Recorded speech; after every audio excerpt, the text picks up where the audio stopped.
Hi everybody, this is Olivia, and we're back with our second episode of Season 3.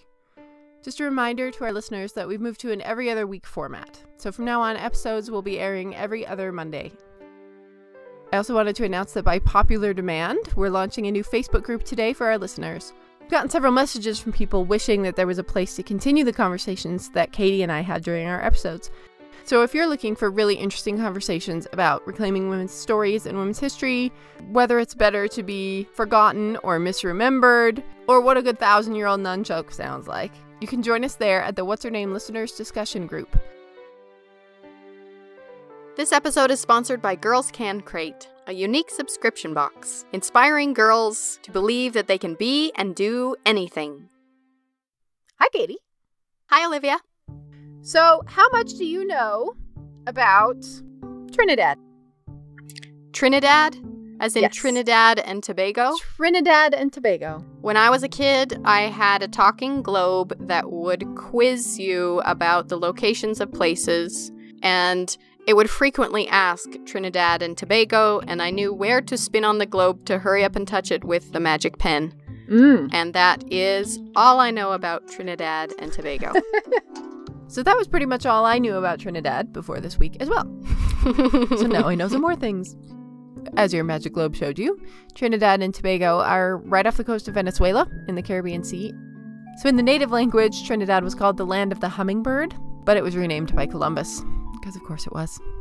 It's an extremely diverse country in race and religion, and of course their national instrument is the steel pan, sometimes we call it the steel drum. Oh, yes! And it's the birthplace of calypso music. Okay, so are they two separate islands? Trinidad is a place and Tobago is a place? You're the one with the magic globe. Well, the globe would always lump them together. They're two islands that are now one country. Okay. So the woman that we're talking about today, Claudia Jones, was born in Trinidad in 1915. And she changed her name later, but she was actually born Claudia Cumberbatch. Oh! Which I think is the only other Cumberbatch that I've ever heard. Besides Benedict? The obvious Benedict Cumberbatch. Right. Why would you lose the name Cumberbatch? Doesn't she know that he's going to be hugely famous in the future and that might help her be famous? Yeah, she wasn't planning ahead there. She actually did it as a self-protective disinformation measure. We'll discover why that was necessary later. Ooh, mysterious. I'm Olivia Mickle. And I'm Katie Nelson. And this is What's Her Name? Fascinating women you've never heard of. So to learn more about Claudia Jones, I talked to Professor Carole Boyce-Davies. I'm Carole Boyce-Davies. I'm a professor of Africana Studies and English at Cornell University in New York. My field is African Diaspora Studies, Black women's writing, Black women's intellectual history, Black left feminism, Caribbean literatures, and related things of that nature. So Professor Carole Boyce-Davies is a really important public scholar on African American literature. Her book, Black Women Writing and Identity, is sort of the core for anyone who's doing any work about Black women writers. And just to note on audio, Dr. Boyce-Davies was kind enough to squeeze in an interview with me while she was in Boulder for an appearance, but the only venue that we had to record was a public area in the hotel, so the recording has some background noise that might be a bit unusual. Claudia Jones is probably my favorite Black woman intellectual at this point in history, and for a couple of reasons. She's born in Trinidad and Tobago, where I'm from, and for a long time I had done work on Caribbean women writers. In fact, I published a book in which we wanted to create space for Caribbean women's writing to come out. And in that collection, in the introduction, I talked about the fact that now we are beginning to know about Black women's writing, but do we know enough about the Black women who were not really creative writers? So that who are the Black women intellectuals? Who are the Black women radical intellectual activists who would be comparable to the men that many people know? And for a long time, I could not really find too many people. But now, finding Claudia Jones, and it's really finding her, has made that process more visible. She presents, because of her race and gender as a Black woman from the Caribbean, a whole different kind of reality that opens up this so-called radical field of Marxism in a whole different direction and provides space for Black women. And then once she found her, she's everywhere. How have we never heard of her? How was this so hard to find her? She was a huge deal. Cool. She was really famous and just is completely erased from everything. Okay, but before we get started, I feel like we need to establish something. Caribbean or Caribbean? Caribbean. What? You said that like it's an objective truth. I'm just saying what Carole Boyce-Davies says. She says Caribbean? She says Caribbean. Yeah. Okay, Caribbean it is. And it's Pirates of the Caribbean. You can't say Pirates of the Caribbean. Right. You're right. I think people say that, though. Royal Caribbean, for example. It's not Royal Caribbean. Nope. I refuse to say Caribbean. Okay. So she is born in Trinidad and Tobago in 1915. It's a time when a number of people from the Caribbean are migrating to Harlem, New York. And that period is interesting because it's right around the time when they're building the Panama Canal. And following the Panama Canal, you have a number of Caribbeans who leave from Panama and settle in New York. Her parents had already gone to the U.S., so she migrates with her family in 1924. She's about 8 years old and goes to elementary school in New York and finishes junior high and high school there. And she's coming into the United States then just around the time of the Great Depression. So she realizes that although she was a smart student, options for young black women at that time were not really many. So she left high school and she got a job working as an assistant to a milliner, those people who make hats. But while she is in Harlem, and Harlem was that place at that time where you have many people making speeches at the corner. Street corner lecturers were quite popular. And at that time, there was a very important case taking place called the Scottsboro Boys. Scottsboro Boys was a case in which 9 young boys, some of them as young as 12 years old, were accused of raping 2 white women in a boxcar in Alabama. It turned out, of course, it wasn't true, but throughout the 1930s, they were tried repeatedly. But at the corner of the street corners in Harlem, she would listen to people talking about that case and trying to find ways that people should be involved in trying to help free these boys. So is she living in New York City at the same time as Lola Ridge? She is, yes. The mid-1920s in New York City, yeah. Okay. And it would have been adjacent to the Jewish ghetto. Okay. She found, back to the story of the Scottsboro Boys, she found that the Communist Party speakers had the best explanation of why these boys were tried. And keep in mind that at that time, the NAACP was probably the only organization that would be defending a case of racism of that sort. But the question of going into the South and launching a trial was quite formidable. So it was the Communist Party, even though the Communist Party is seen subsequently as something to be removed from the United States and subversive and so on. It was the Communist Party that provided legal means to fight the case and actually did go south to help defend them and help free them. And this is where we have to rewind and talk about the way we talk about communism. Communism now has all of this baggage, it has all of this meaning, the fear and the rhetoric and everything. None of that exists at this point. Yeah. Communism is a totally legitimate, totally normal, just one of the many other voices on the street corner theory and philosophy. And these are the only people who are doing anything about the Scottsboro Boys. What is significant about her is that she does 2 things. She becomes a journalist. She becomes somebody who actually works in the theater as well. She actually was a friend and roommate of Lorraine Hansberry, the famous person who wrote A Raisin in the Sun. And also she begins to develop a framework which now is seen as quite radical and progressive, but is a framework which brought together this thing that Angela Davis calls woman, race, and class, the tripleness then of Black women's experience. So in her framework consistently is the question of women's rights, workers' rights, she would call them, and also Black people's rights.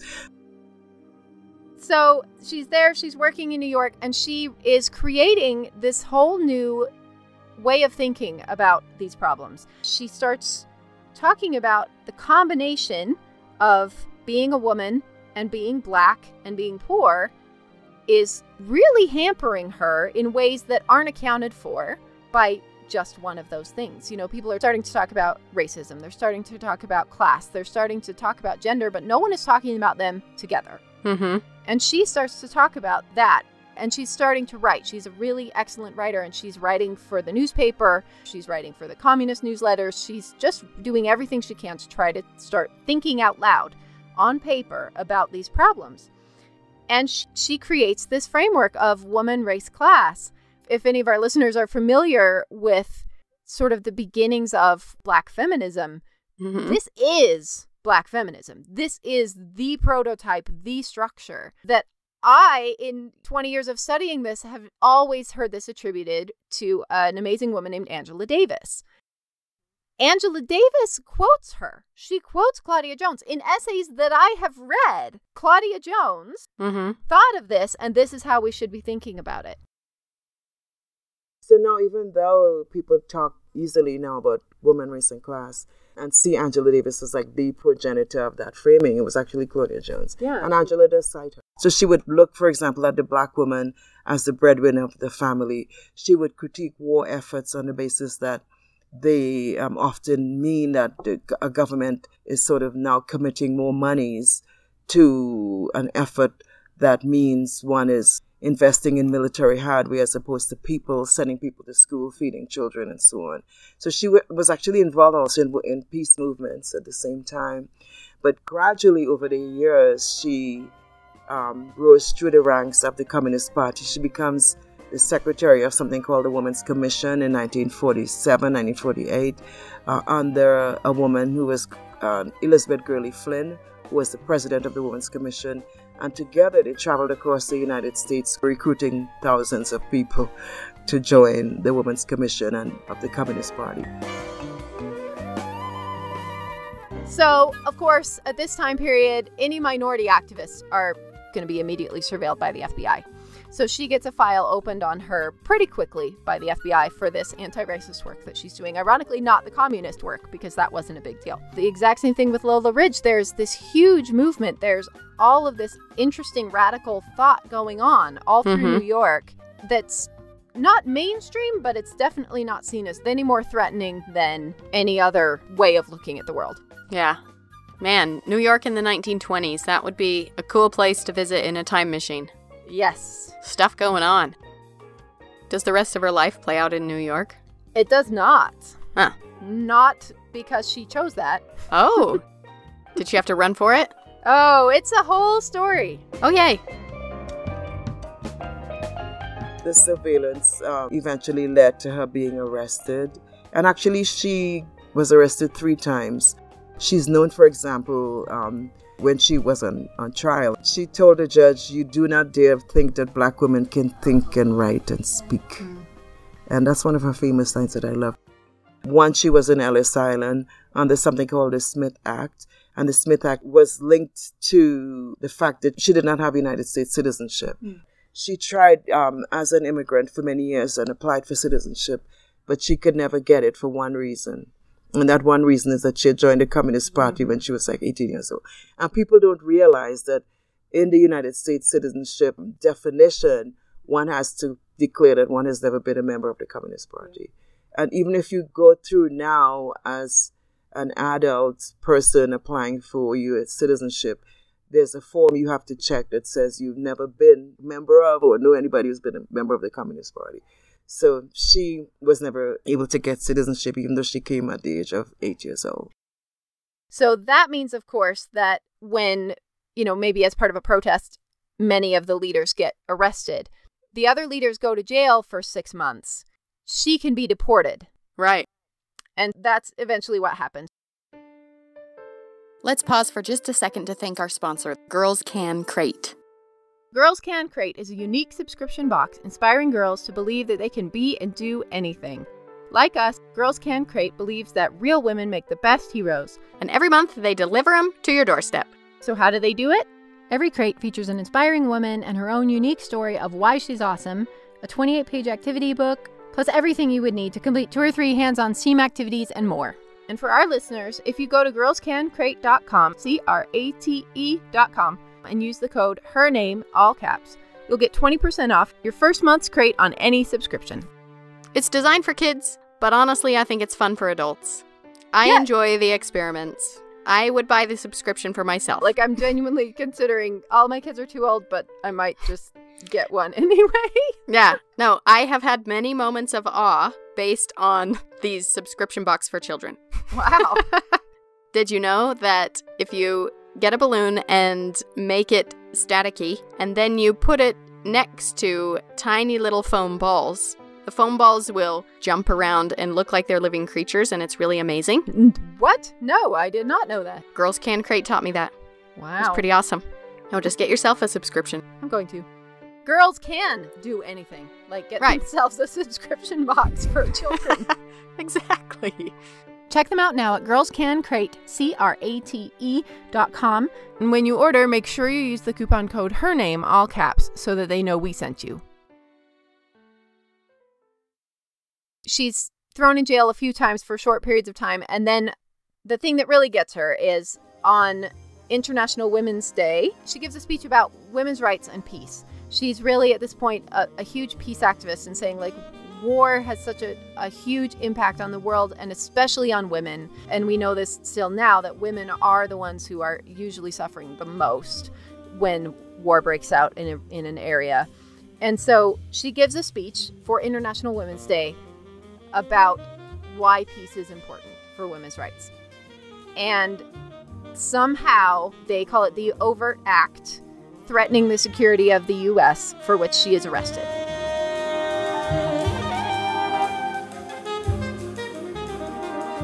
So she is the only black woman, if you look at the photographs in my book, you will see, only black woman among the second group of communists, 15 of them being tried for ideas, because they really weren't doing anything subversive. They were scholars and intellectuals talking about these ideas. She serves a year and a day in Alderson prison, and I laugh about that for two reasons. It's the same prison that people like Martha Stewart served time in. But also, in that same prison, they had put all the Puerto Rican independistas, the people fighting for independence in Puerto Rico. So Elizabeth Gurley Flynn was also in jail. Basically, all of those famous people were in jail at the same time. Oh, how convenient. Yeah. They're like creating a think tank. That's what I said. The government was thinking that it was doing something really punitive, but they had put all these communists in the same... It's created a think tank. Think tank at the same time. So Claudia was there. A lot of time on it. I know. I mean, they have concentrated all of the best minds of this movement and given them nothing to do for long periods of time. This is a terrible idea. Cool. But she ended up having less time served in prison. She served only 10 months because she had a heart condition. When she was a year before graduating from high school, she developed tuberculosis and I think something like rheumatic fever. And I believe that is something that weakens the heart muscles. So she always was plagued with a heart condition. So when she was in prison, many people wrote letters saying that she should be released on health grounds. And eventually she was let out for 10 months. She's only 36 at this time, but she has a heart attack in prison. Yeah. It's not humane to be keeping her in prison with this serious heart condition that she has. And they want to deport her back to Trinidad. Mm-hmm. But Trinidad won't take her. Oh, because she's a troublemaker? Yeah. Wow. Well, there are two explanations. One is that Trinidad would not take her. At that time, Trinidad was still a British colony. The real reason was that at that time in Trinidad, there was quite a bit of union activity. And the last thing they wanted was a seasoned, well-trained communist organizer to be put in the middle of that. So they thought it would be safer to have her in London where they could keep an eye on her. So in 1955, she is deported to the UK. Hundreds of people come to see her off. She is sort of riding in style, right? She's being deported, but the only way to get to England at this point is still by ocean liner. And her letters are hilarious. She's kind of quite enjoying this very posh voyage. She sees it as more like less than exile and more like an opportunity to serve in a different location. And so there's a really wonderful photographs of her on this liner. Back in the day, travel on ocean liners was quite elegant and you had to go down for dinner dressed and so on. So you have pictures of her like that. She's crossing the Atlantic, having been to jail and having been tried as a communist during that HUAC period when everybody was tried. And in London, she leaves on December 9th on the Queen Elizabeth, ironically. And then she arrives on the 22nd. She was met by well-wishers and friends and then settles into London. And she begins to feel, though, that this migration to London was an opportunity to work with what was then the developing, growing Caribbean community there. So I find her interesting because technically she's somebody who has two migrations. She leaves at the age of 8 to the United States and she goes to London subsequently. So she does that, completes another piece of that triangle, a triangular movement. From 1948 onwards, and we use 1948 because there was a major migration of Caribbeans on a ship called the Windrush. And the Windrush brought many Caribbeans to London to work following the war, and they were meant to help rebuild Britain, which had suffered all sorts of damages under the war. And the British white public was not that hospitable to them. Often they couldn't find housing, jobs, racism, and so on. There were 2 riots saying they should go back to where they came from, as usual. That is the way that it is framed. But ironically, they were British citizens. Right. That's the catch of the British, that the British are still struggling with because of colonialism. So on Claudia Jones' passport, it says British subject. So she's being deported from the country that she's known her entire life. She's not a citizen of the U.S., but she's lived here since she was 8. She's dedicated her whole life to trying to better the social situation and to who she sees as her people in the U.S. And now she's been kicked out and has no chance of ever coming back. I would be super angry. I would be really frustrated and maybe feel like just throwing up my hands and saying, fine, I guess I'm done. Mm-hmm. She arrives in London and immediately says, look at all the work to be done. So, I just am so impressed when people are able to take these changes that are just thrown at them and find a way to re-narrate that to themselves so that they can make it not just bearable, but helpful, you know? And I think I'm always wary of the, like, everything happens for a reason, or it made you stronger, or, you know, it was meant to be so that you could learn the things. And I think most of that is really disrespectful to say to people. But I am really impressed with the way that she took being deported from everything she's worked so hard for and said, hey, look, so many new opportunities, so many new ways to change the world. And just jumped right in and made herself a force to be reckoned with in London. Yeah, that's pretty awesome. It sort of reminds me of Adelaide Herman in a weird way. Life throws this total change at you and you say, well, I guess that's what I'm doing. I'll make the best of it. Right. Yeah. This is what I'm doing now. So I'm going to be here I go. Really good at it. Yeah. Huh. So they vastly miscalculated if they thought that she was going to have less impact in London. She immediately begins to organize the British African Caribbean community. They really start fighting through legal means, through the press, saying, this is unacceptable. We have to be treated equally.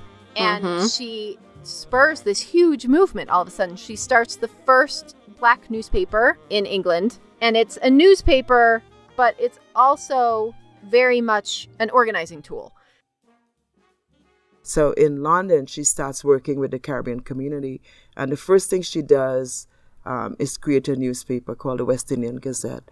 They also formed an organization called CACO, which was like Council of Afro-Asian organizations and Caribbean organizations. The newspaper then became like a source of organizing, of doing a lot of work with Caribbean intellectuals.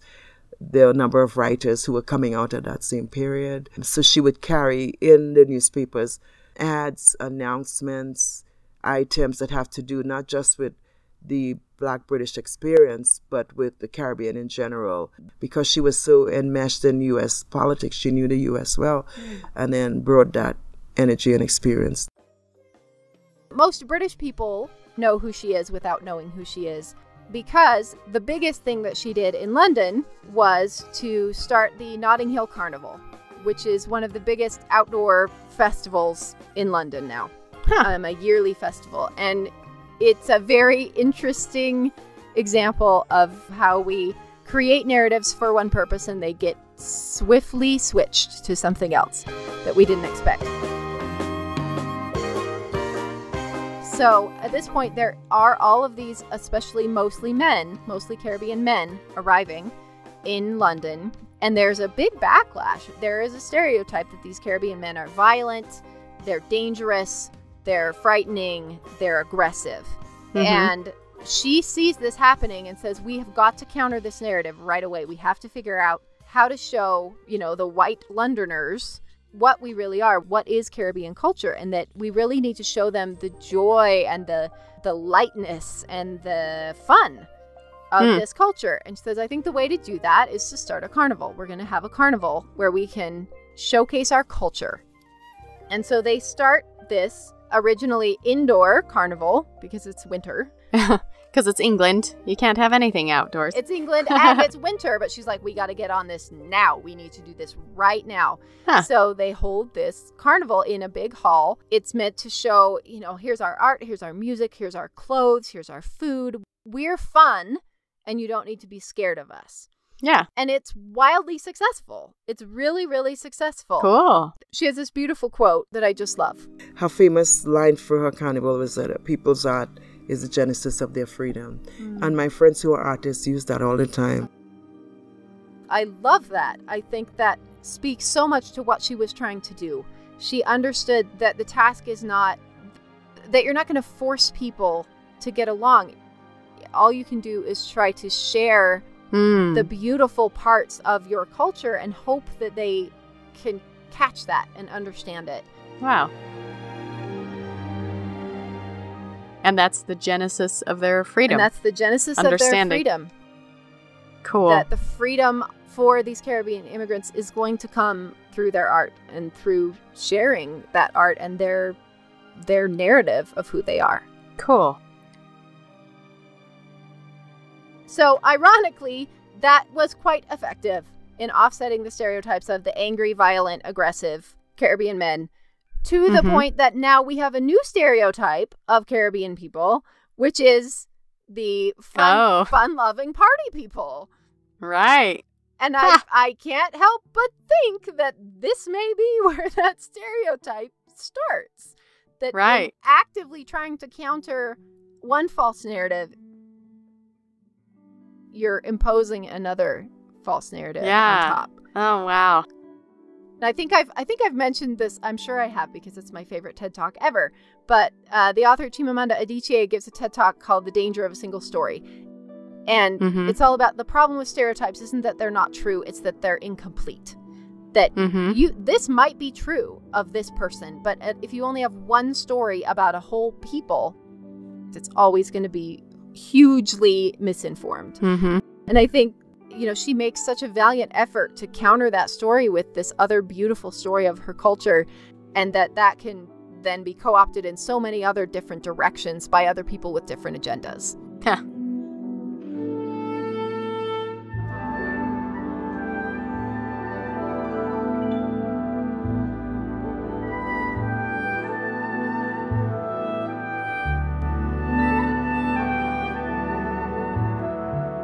Towards the end of her life, she met Chairman Mao. She went to China, met Chairman Mao. I know. And she interviewed the wife of Sun Yat-sen, Madame Sun Ching-ling.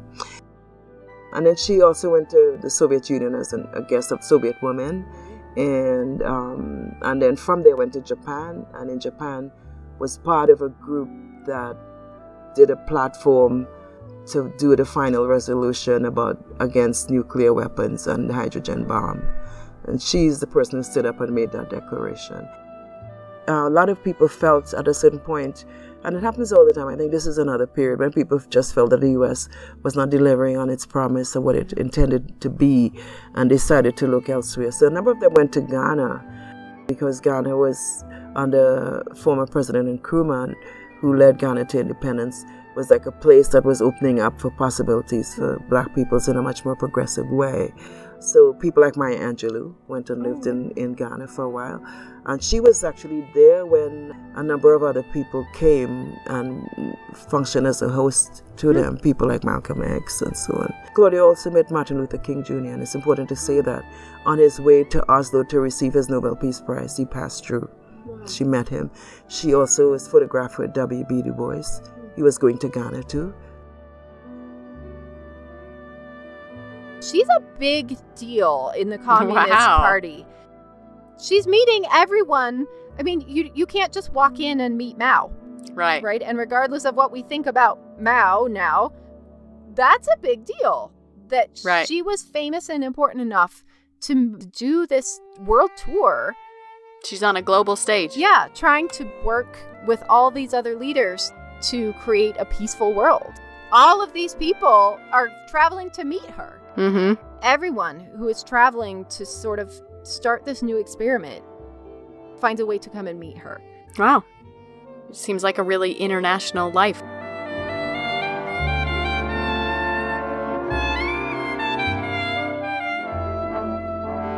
In the end, her heart got the better of her. Hmm. And in 1964, on Christmas Eve, she died in her bed from a heart attack. The way they found out about her death was that she was scheduled to go to somebody's party and she didn't show up. And they wondered what had happened.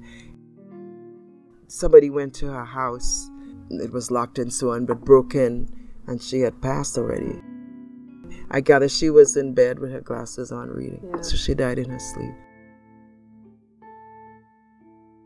And quite young, you know. She was 49. When I interviewed people, it was kind of fresh, even though it had been a number of years. And all the people I interviewed, many of them, their eyes would cloud up because they said she was so important.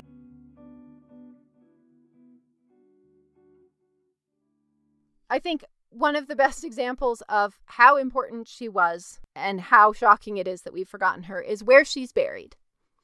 She's buried in Highgate Cemetery, which is it's the most famous cemetery in London. Everybody who's everybody is buried in Highgate. Mm-hmm. And she is buried directly to the left of Karl Marx. That is amazing. Wow. The point about Highgate that is so significant, although it's a cemetery, and there are a couple of cemeteries which have that kind of iconic meaning, where people go just for tours as part of their visit to London. And this is actually how I found her, because I was trying to do research on her and people kept saying, oh, she's buried next to Marx. So one day I went on a tour of Highgate Cemetery, and the tour actually took me to the older side of Highgate. And I was on that tour finding people who invented the tennis racket and all kinds of things like that. And then I asked the tour guide, where is the Karl Marx bust? Because that was my landmark to finding her. And he said, oh, no, it's in the newer part of the cemetery. So I abandoned the tour. And when I walked to the gate, the guy said, oh, yeah, you can find it. Just follow that lane and you can't miss it. And of course, you can't. It's about 11 feet tall. And to the left of his massive bust on a flat stone is this black woman. And her name is identified. And it says that she was a valiant fighter for her people, her black people. My colleagues who are pretty radical types, like, how did she get to be buried left of Marx? And I think in my sense, it was kind of like a coding that was put in place for her to be there so that we could really think of more expansive ways of engaging the world. That's how I see it.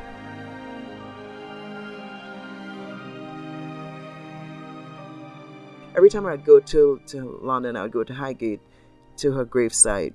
And Karl Marx's bust would always have flowers underneath, always. You know, I would always take flowers and put on her stone. I was complaining like, oh, Karl Marx always has flowers. And then I was at a conference in Leicester and I mentioned what I just said to you. And one of the women said, why not plant a rose bush there? And I did. One day I went to one of the florist shops and I bought a beautiful copper orangey rose that I thought looked like her and took it back to Highgate. And when I got to the gate, the guy said, well, we're closed now, one of the gardeners. And I handed it to him through the bars. And I said, can you plant that for me at Claudia Jones' gravesite? She's right next to Karl Marx. And I said, she's the person who founded the London Notting Hill Carnival. And it was a young man. He said, well, if she did that, she deserves this to be planted. And, the British are so meticulous about maintaining gardens and so on. So they actually do take care of the roses and make sure it's okay. So I'm really happy. Also, another nice thing happened. Highgate, they have like one of those fold-over maps that you can see who you want to see. When I finished writing Left of Karl Marx, I sent a copy to the Friends of Highgate. Last time I went back and she's on the tour. So for me, it's like a recovery. It's that finding that Caribbean intellectual responsible. Visiting her grave. Right, and a lot of people are writing about her now. How cool. It just keeps coming up in all these episodes, the importance of having a champion. Yeah. Of the right champion at the right time. Yep. Yeah, and I think, that Claudia Jones has such an important point of view for us to pay attention to now, that we have solidified these narratives for now of what communism is, of what the civil rights movement looked like, and that they were so wildly varied and different, and that these things didn't mean what they mean, and that communism doesn't mean the things that we make it mean in our James Bond movies, right? And I think right now we're right on this verge of maybe starting to talk about it in a way that shifts out of the sort of fear-mongering McCarthyistic view. Yeah. And can grapple with the real good and bad things. The way that this movement started in America and what they were really trying to accomplish is so different than the narrative that was imposed on them later. Yeah. She still ended up, I think, living a certain life of intensity that allowed her to get a lot accomplished in a short space of time, but also to live a life quite rich and full. That, she wasn't just an activist running around, but that she was also somebody who had a life and did things and did her hair and dressed up and went out. So for me, that question of that balance. That she still lived a beautiful life. That's awesome. Yeah, I like when activists get to be happy too. Yeah. Put on high heels and go to a party. They don't get destroyed by the world. Yeah. She may not have practiced good self-care when it came to her heart condition, but she seems to have practiced good emotional self-care. So we can learn that from her. Fight the battle that you feel called to fight, and then go out to dinner.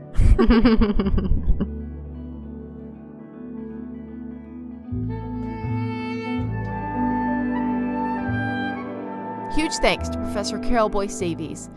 Thank you also to Professor Marcia Douglas and to the English department at the University of Colorado Boulder for helping to arrange this interview. If you enjoyed this episode and you'd like to support more episodes of What's Her Name podcast, please visit our website at what'shernamepodcast.com and click donate. If you want to learn more about Claudia Jones, her writing, her activism, or the Notting Hill Carnival, visit our website at what'shernamepodcast.com for photos, links to Dr. Boyce-Davies' books, and more. Our theme song was composed and performed by Daniel Foster Smith. Music for this episode was provided by Daniel Henderson and his big band, Crosscurrent, Jennifer and Darren Duerden, and Jeff Cuno. You can also follow us on Instagram, Twitter, and Facebook, where we post lots of photos each week.